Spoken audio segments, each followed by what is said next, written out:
আপনারা জানেন বিডিও অফিসের তাণ্ডব, আর সেই তাণ্ডবে অবশেষে কড়া কমিশন। এবার তৃণমূল বিধায়ক মনিরুল ইসলামের বিরুদ্ধে এফআইআর এর নির্দেশ। জেলা শাসককে এফআইআর করে বিকেল 5টার মধ্যে কমিশনকে জানানোর নির্দেশ। আরো একবার আপনাদেরকে জানিয়ে রাখি, ফারাক্কায় বিডিও অফিসের তাণ্ডবের ঘটনা আপনাদের মনে রয়েছে। এবার সেই তাণ্ডবের ঘটনায় অবশেষে কড়া কমিশন। এবার তৃণমূল বিধায়ক মনিরুল ইসলামের বিরুদ্ধে এফআইআর এর নির্দেশ। জেলা শাসককে এফআইআর করে বিকেল 5টার মধ্যে কমিশনকে জানানোর নির্দেশ। 14ই জানুয়ারি তৃণমূল বিধায়ক মনিরুল ইসলামের নেতৃত্বে বিডিও অফিসে তাণ্ডব চলে। আক্রান্ত হন মাইক্রো অবজারভার। সেই মুহূর্তের ছবিটা আরো একবার আপনারা দেখছেন, সেই দিনের সেই ছবি আরো একবার আপনারা দেখছেন, যেখানে তিনি উপস্থিত ছিলেন। তিনি তার সেই নির্দেশেই এই ঘটনা ঘটেছে। বিডিও অফিসে চলে তাণ্ডব। কি করে তিনি তাণ্ডব চালাতে পারেন, তার নির্দেশে তাণ্ডব চলে, এই সমস্ত নিয়ে যখন প্রশ্ন উঠছিল, তার মধ্যেই খবর আসছে কড়া কমিশন। এবার তৃণমূল বিধায়ক মনিরুল ইসলামের বিরুদ্ধে এফআইআর এর নির্দেশ। জেলা শাসককে এফআইআর করে বিকেল 5টার মধ্যে কমিশনকে জানানোর নির্দেশ। সেই দিনের সেই ছবি আরো একবার দেখছেন আপনারা, মার্ক করে আমরা দেখাচ্ছি আপনাদেরকে। মার্ক করে আপনারা দেখছেন মনিরুল ইসলাম, তিনি উপস্থিত ছিলেন, তার নির্দেশেই এই বিক্ষোভ চলে, এই তাণ্ডব চলে বলে অভিযোগ সামনে এসেছিল। এবং এর মধ্যেই আপনাদেরকে জানিয়ে রাখি, তৃণমূল বিধায়কের বিরুদ্ধে এবার এফআইআর করার নির্দেশ। এই ঘটনায় এবার কড়া অবস্থান কমিশনের। এবার তৃণমূল বিধায়ক মনিরুল ইসলামের বিরুদ্ধে এফআইআর এর নির্দেশ। জেলা শাসককে এফআইআর করে বিকেল 5টার মধ্যে কমিশনকে জানানোর নির্দেশ। কৌশিক আমাদের প্রতিনিধি আমাদের সঙ্গে রয়েছে সরাসরি। কৌশিক, আমরা দেখেছিলাম কিভাবে বিডিও অফিসে তাণ্ডব চলেছিল, সেই দিনের সেই ঘটনার পর এবার কড়া নির্দেশ কমিশনের। জেলা শাসককে এবার এফআইআর করার কথা বলা হয়েছে, তারপর জেলা শাসকের তরফ থেকে কিছু জানানো হয়েছে।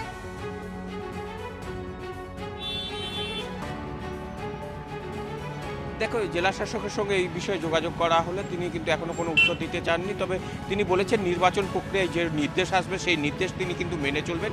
এখন দেখার বিষয় যে সময় আর বেশি অপেক্ষা নয়, আর আধ ঘন্টার মতো সময় রয়েছে, 30 মিনিট, যে 5টার মধ্যে যে রিপোর্টের কথা বলা হয়েছে তার মধ্যে এখন কি হয় সেটাই দেখা। তবে বিডিও যেদিন অভিযোগ করেছিলেন, যিনি ফারাক্কার যিনি বিডিও রয়েছেন, সেখানে কিন্তু আননোন হিসেবে অভিযোগ করেছিলেন এবং তারপরে 6 জন গ্রেপ্তার হয়েছিল। তার পরবর্তীতেও কিন্তু এই মনিরুল ইসলাম একাধিকবার হুমকির মতো ঘটনা ঘটিয়েছে, হুমকি দিয়েছেন এবং যে এসআইআর নিয়ে নির্বাচন কমিশনের মাজা ভেঙে দেওয়ার মতো কথা বলেছিলেন।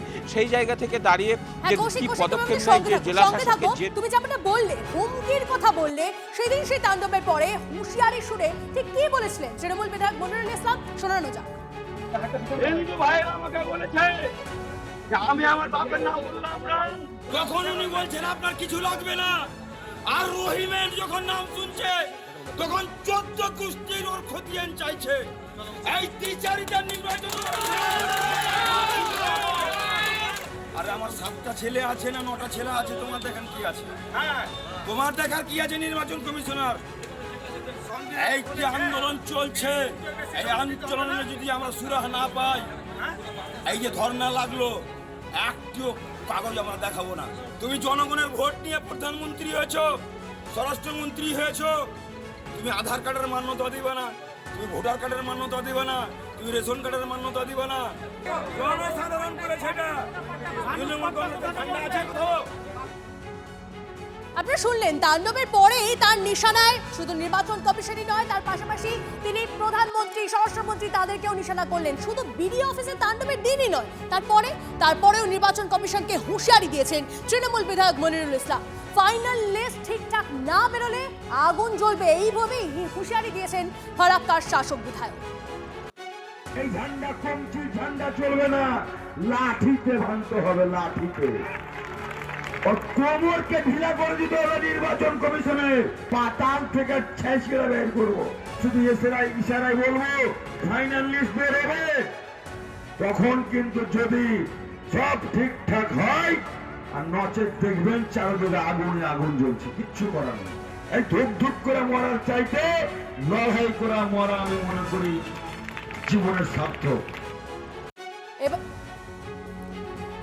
এবার এই তৃণমূল বিধায়কের বিরুদ্ধেই এফআইআর করার নির্দেশ দেওয়া হয়েছে। জেলা শাসককে এফআইআর করার নির্দেশ দিয়েছে কমিশন। যে ঘটনা ঘটেছে, তাণ্ডব চলেছে বিডিও অফিসের ভেতরে এবং তারপরে তার একের পর এক শাসানি, যে কথাগুলো আপনাদেরকে শোনাচ্ছিলাম, মনিরুল ইসলাম শুধু সেই তাণ্ডবের দিনই নয়, তারপরেও ঠিক এই ভাষাতেই তার বক্তব্য নির্বাচন কমিশনকে হুঁশিয়ারি দিয়ে তিনি বলছেন ফাইনাল লিস্ট ঠিকঠাক না বেরোলে আগুন জ্বলবে, এমনটাই হুঁশিয়ারি দিয়েছিলেন ফারাক্কার শাসক বিধায়ক। এবার তার বিরুদ্ধেই এবার এফআইআর করার নির্দেশ। কৌশিকের সঙ্গে কথা বলছিলাম। কৌশিক, যেমনটা তুমি জানাচ্ছিলে যে আমরা দেখেওছিলাম যে তাণ্ডবের দিন, তাণ্ডবের পরেও তিনি একের পর এক নিশানা করে গিয়েছিলেন, তারপর তার বিরুদ্ধে এবার করা কমিশন।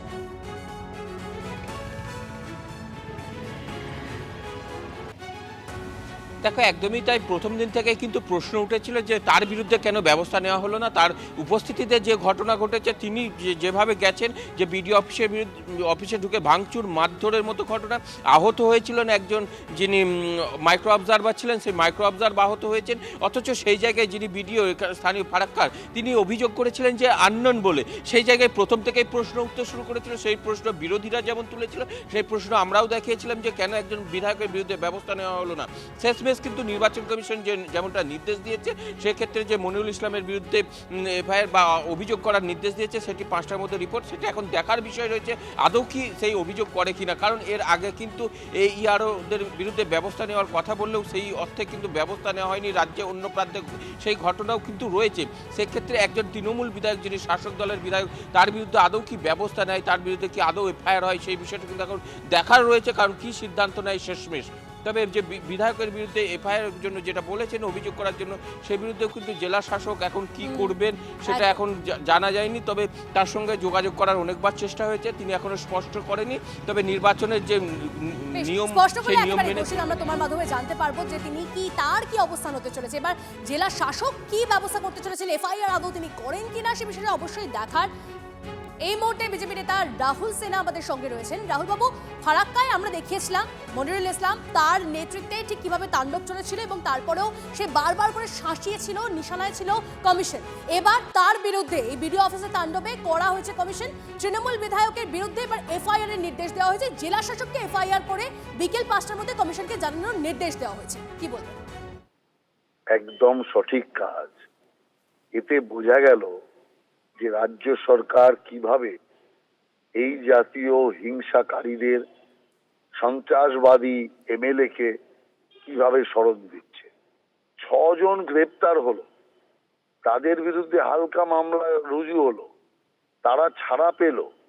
তৃণমূল কংগ্রেস তাদের মালা দিয়ে বরণ করে নিয়ে গেল, অর্থাৎ বুঝিয়ে দিল সন্ত্রাসবাদ যারা করবে তারা তৃণমূলের মালা পাওয়ার যোগ্য। আর মনিরুলের নাম এফআইআরেই রইল না। যার নেতৃত্বে হামলা হলো, যিনি বারবার প্রকাশ্যে বিবৃতি দিলেন, উত্তেজক বিবৃতি দিলেন, হামলায় নেতৃত্ব দিলেন, সমস্ত টিভি ফুটেজের পরেও দেখা গেল গ্রেপ্তার তো দূরের কথা, এফআইআর লিস্টে মনিরুলের নাম নেই। এই যে অবস্থা চলছে, এর থেকেই বোঝা যাচ্ছে এই সরকারটাই এই হামলা করাচ্ছে। অতএব ইলেকশন কমিশন যে কড়া হাতে পদক্ষেপ নিয়েছে, আমরা সেই পদক্ষেপকে সমর্থন করি এবং আমি মনে করি এইভাবেই ইলেকশন কমিশনকে পদক্ষেপ নিতে হবে। তবেই এইখানে মানুষের মধ্যে বিশ্বাস এবং ভয়ের বাতাবরণ অনেকটা কাটবে।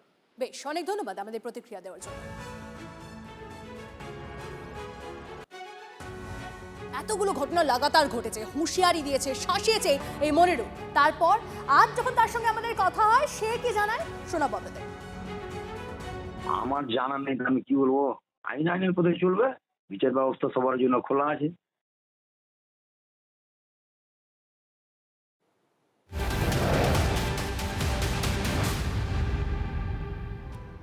পরে খবরে আসে এবার ইটাহারে এসআইআর এর শুনানি কেন্দ্রে ভাঙচুর। তৃণমূল বিধায়কের নেতৃত্বে ইটাহার হাই স্কুলে এসআইআর শুনানির সময় তাণ্ডবের অভিযোগ। সুপ্রিম কোর্টের নির্দেশের পরেও নিরাপত্তা কোথায়? দর্শকের মতো দাঁড়িয়ে দেখছে পুলিশ। তৃণমূল জামানায় আইন শৃঙ্খলার অবনতির আরো এক উদাহরণ। এক্স হ্যান্ডেলে পোস্ট করে আক্রমণ শুভেন্দু অধিকারী। আরো একবার আপনাদেরকে জানিয়ে রাখি, এবার ইটাহারে এসআইআর এর শুনানি কেন্দ্রে ভাঙচুর। ফারাক্কা চাকুলিয়ার পর এবার ইটাহারে এই ঘটনা ঘটেছে বলে জানা যাচ্ছে। তৃণমূল বিধায়ক সেখানেও তৃণমূল বিধায়কের নেতৃত্বে ইটাহার হাই স্কুলে এসআইআর শুনানির সময় তাণ্ডবের অভিযোগ। সুপ্রিম কোর্টের নির্দেশের পরেও নিরাপত্তা কোথায়? দর্শকের মতো দাঁড়িয়ে দেখছে পুলিশ প্রশাসন। তৃণমূল জামানায় আইন শৃঙ্খলার অবনতির আরও এক উদাহরণ। এক্স হ্যান্ডেলে পোস্ট করে আক্রমণ শুভেন্দু অধিকারী। আমাদের প্রতিনিধি বিশ্বরূপ এই মুহূর্তে আমাদের সঙ্গে রয়েছেন। বিশ্বরূপ, এই ঘটনা একবার নয়, এর আগেও আমরা দেখেছি একাধিক জায়গায় ঘটছে। সেখানে তৃণমূল বিধায়ক, সেই তৃণমূল বিধায়কের নেতৃত্বে এটা ঠিক কি চলছে? সুপ্রিম কোর্টের নির্দেশ মান্যতা নেই কোনো? দেখো শর্মিষ্ঠা, তোমাকে জানিয়ে রাখি ইতিমধ্যেই শুভেন্দু অধিকারী এক্স হ্যান্ডেলে পোস্ট করেছেন। ঘটনাটা যেটা হয়েছে আমরা জানতে পেরেছি ঘটনাস্থলে গিয়ে 22শে জানুয়ারি স্ত্রীর এসআইআর হিয়ারিং নোটিশ পাওয়ার পরেই গলায় ফাঁস লাগিয়ে আত্মহত্যা করলো স্বামী চান্দু সরকার। ভিন রাজ্যের শ্রমিক চান্দুর বয়স আনুমানিক 51, বাড়ি ইটাহার থানার পতিরাজপুর অঞ্চলের মুরারিপুকুর গ্রাম। স্ত্রী জিন্নাতুন বিবির এসআইআর হিয়ারিং নোটিশ পাওয়ায় বৃহস্পতিবার হিয়ারিং এ যাওয়ার কথা ইটাহার হাই স্কুলের ক্যাম্পে। ইতিমধ্যে সকাল থেকে চান্দু সরকারকে বাড়িতে না দেখতে পাওয়ায় বাড়ি থেকে ঢিলছোড়া দূরত্বে বাগানে চান্দু সরকারের গলায় ফাঁস লাগানো অবস্থায় দেখতে পান পরিবারের সদস্যরা। সেখান থেকে তাকে ইটাহার ব্লক স্বাস্থ্য কেন্দ্রে আনলে চিকিৎসকরা তাকে মৃত বলে ঘোষণা করে। নিজের দাদার দাবি এসআইআর এর স্ত্রী নোটিশ পাওয়ায় ভাই আতঙ্কে আত্মহত্যা করে। মৃত্যুর ঘটনার পর ইটাহার হাই স্কুলে হিয়ারিং ক্যাম্পে উত্তেজনার সৃষ্টি হয়। ভাঙচুর চালানো হয় চেয়ার টেবিল। কিছুক্ষণের জন্য বন্ধ হয়ে যায় হিয়ারিং। ঘটনাস্থলে আসেন ইটাহারের বিধায়ক মোশাররফ হোসেন সহ জেলার উচ্চতর অফিসার সহ বিশাল পুলিশ বাহিনী। এদিন মৃতদেহ নিয়ে সাধারণ মানুষ ইটাহারের চৌরাস্তায় 12 নম্বর জাতীয় সড়কে বিক্ষোভ দেখান। আরো ডিটেইলস শুনছি। বিশ্বরূপ, তুমি আমাদের সঙ্গে থাকো একটু। যে ছবিটা এই মুহূর্তে দেখছেন, সেই ছবি পোস্ট করেছেন বিরোধী দলনেতা শুভেন্দু অধিকারী। তিনি ঠিক কি পোস্ট করেছেন সেই ছবিটা একবার আপনাদের দেখাই, ঠিক কি চলছিল শুনানির সময়।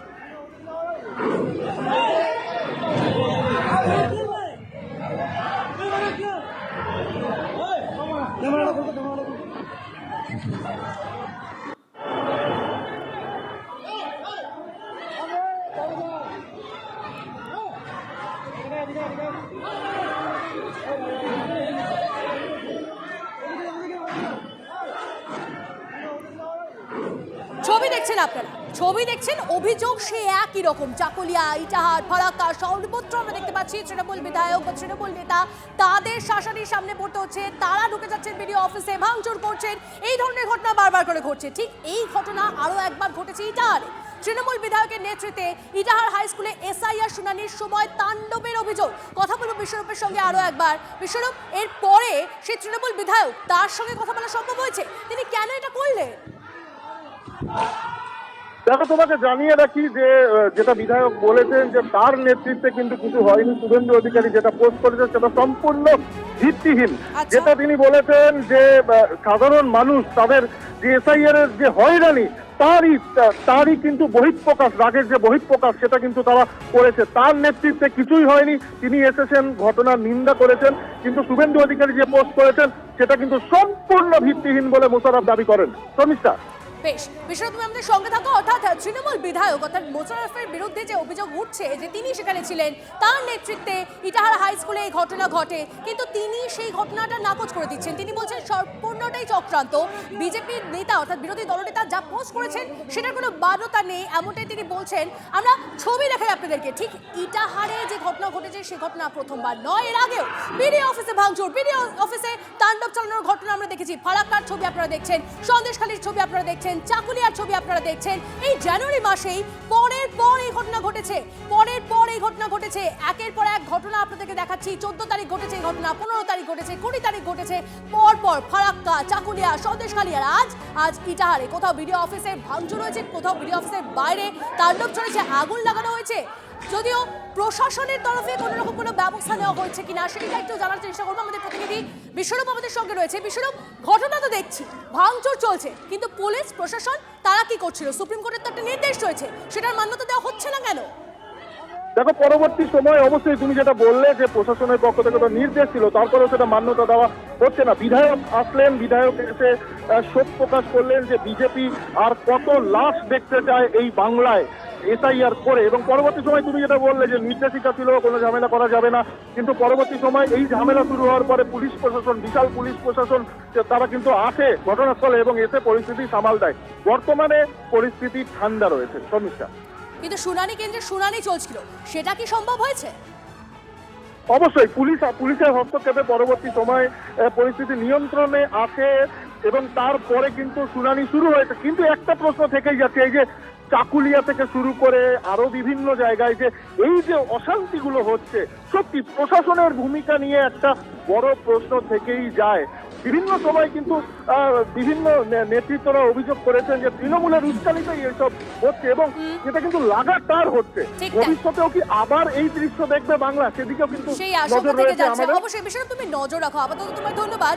আর যে ছবি আমরা দেখছি, এই অরাজকতা কেন এই বারবার করে এই প্রশ্ন উঠছে। সুপ্রিম কোর্টের নির্দেশ রয়েছে, সব থেকে বড় কথা সুপ্রিম কোর্টের নির্দেশ রয়েছে, তারপরেও ঠিক এই ছবি কেন দেখতে হচ্ছে বাংলার মানুষকে?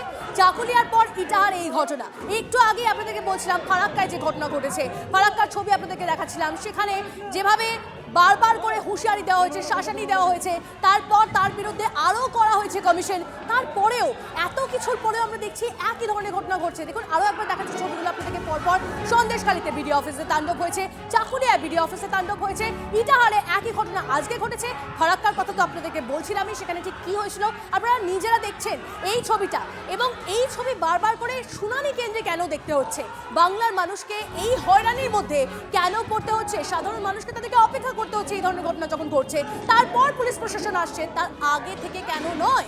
কেন এই ধরনের ঘটনা বারবার করে ঘটছে তা নিয়ে প্রশ্ন। তবে আজ যে ঘটনা ঘটেছে আরো একবার আপনাদেরকে জানিয়ে রাখি ঠিক কি ঘটেছে। ইটাহারে এসআইআর এর শুনানি কেন্দ্রে ভাঙচুর, যে ছবি এই মুহূর্তে আপনারা দেখছেন। তৃণমূল বিধায়কের নেতৃত্বে ইটাহার হাই স্কুলে এসআইআর শুনানির সময় তাণ্ডবের অভিযোগ।